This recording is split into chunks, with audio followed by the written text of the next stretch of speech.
Swayam Prabha. Digital India. Educated India.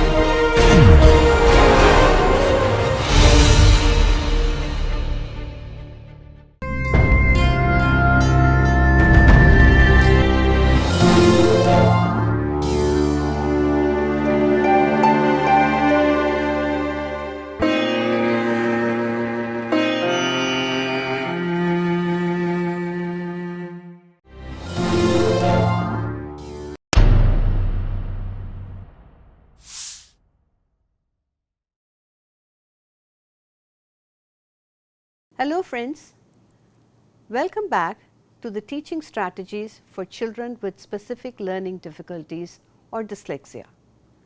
I am Vilasini Divakar. Having done the reading segment, we are now getting into the spelling area of the child's learning process. Now spelling is a very important skill area for the child. Good spelling reveals the confidence level of the child, the knowledge level of the child, and is a very important segment in the writing process. Of course, today we can use technology to help us with the spelling, but even then one would require to know the spelling to use it effectively. What is done in class?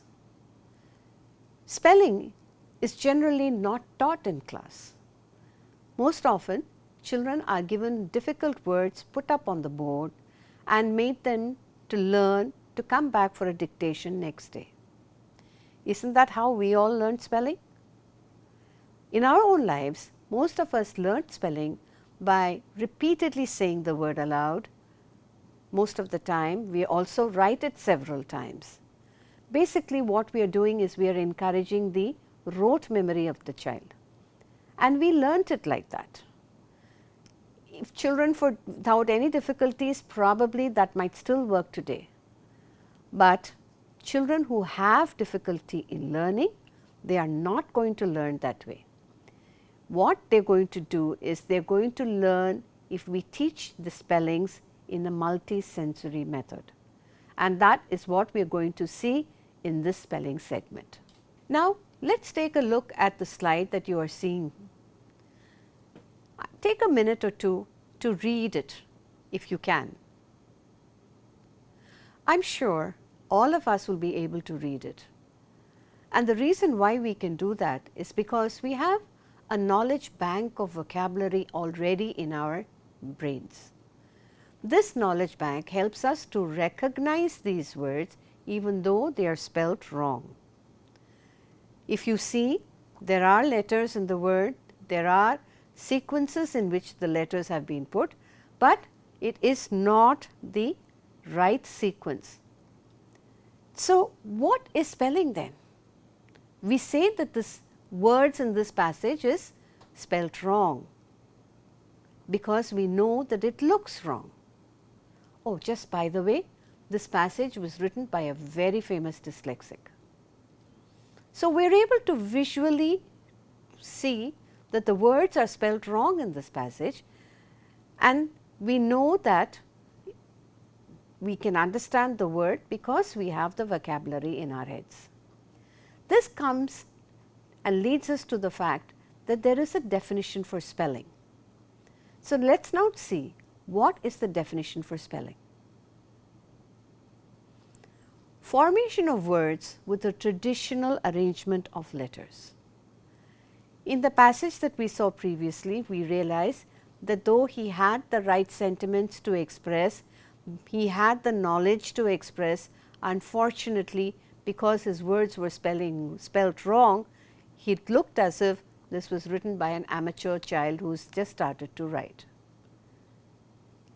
Spelling has to follow certain rules, certain regulations. There must be an accepted pattern to spell. That accepted pattern is set as a traditional list. We have to have words and letters in the right sequence. What happens if it does not come in the right sequence? Let us take a look at the next slide. Yes, once again we have a passage here where the spelling is not right.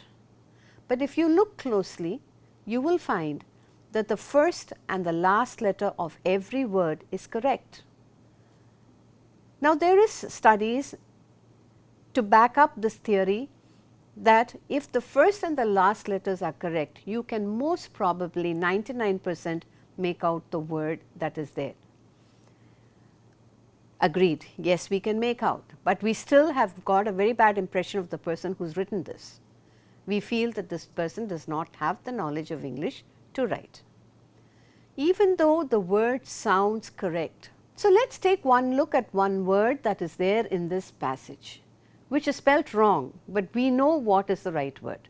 For instance, the word first. Now, in the sentence, the only important thing is that the first and the last letter be in the right place.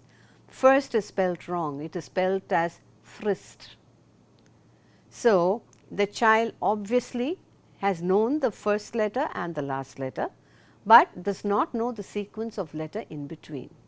So, this goes against our definition of spelling, which is the traditional arrangement of letters. Even though we might spell the word phonetically, if the spelling is not right, he would still be marked wrong in his papers. Today, we evaluate the knowledge of the child by written exams, and in the written exams, if he has a spelling wrong, he loses out on the marks. But he knows what he has written, and probably he has written it phonetically, but that is not acceptable for us when we are correcting his papers. So, this child needs to be taught.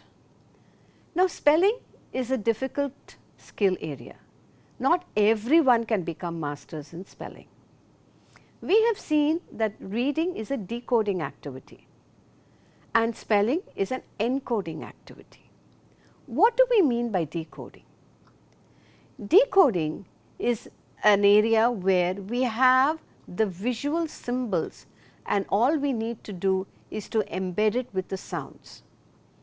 Whereas in encoding, it is just the opposite. We hear the sounds first and we need to map it to the symbols that we have. Now, that is definitely more difficult because the child's auditory processing can take time, and especially for a dyslexic child, he will find it difficult if he has not mastered the sounds. So, spelling can be taught, there are rules, there are regulations, and there is a system and structure. A child with specific learning difficulties learns so much better when there is structure and when there is a system. So, let us set forth and try to teach this child spelling.